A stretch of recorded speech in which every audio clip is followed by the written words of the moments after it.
不管是台南代表性之一的乌面腊杯，或是由安平的检赛所想出来的花心赛，以及台南市市角连角角以阿南号名，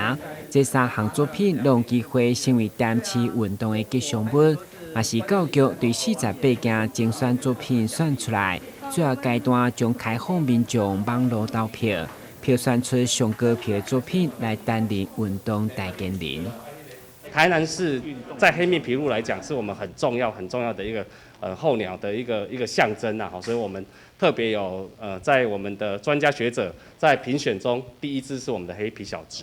那第二支的部分是象征着我们安平剑师的精神的我们的火神狮，那这个也是展现出我们在地的特色跟元素哦，大家可以看他穿的衣服跟他所要展现的特性哦，有火焰的一个特质哈。那第三个是我们的市鸟，大家都知道我们市鸟是水雉，所以我们也有用水雉这样子的一个形象来设计这样子的吉祥物。